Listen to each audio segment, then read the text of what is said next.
کندهار کې امریکایي ځواکونو پر طالبانو سخت برید کړی دی.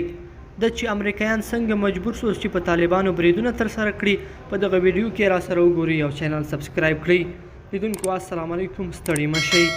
امریکایي ځواکونو د طالبانو بریدونو ته په ځواب کې پر یادې ډلې سخت بریدونه کړي او د طالبانو یو شمېر مهمې وسلې هم له منځه وړي دي.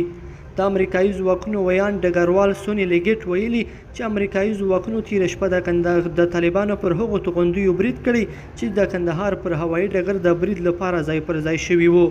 نوموړي همدا شان زیاته کړې چې تېره شپه چې طالبانو د کندهار پر هوایي ډګر د امریکایي ځواکونو پر اډه توغندیز برید ترسره کړ، نو امریکایي ځواکونو هم پر یادې ډلې هوایي بریدونه وکړل.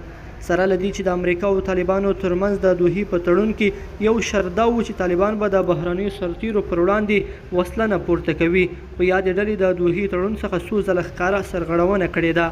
باید یادونه وشي چې امریکا د خپلو سرتیرو د خوندي ویستلو لپاره افغانستان ته الوتکې او پرمختللې راکټي دستګاوې هم را انتقال کړي دي. لیدونکو په دې هیله چې دا مطلب به مو را سره تر پایه پورې لیدلی وي.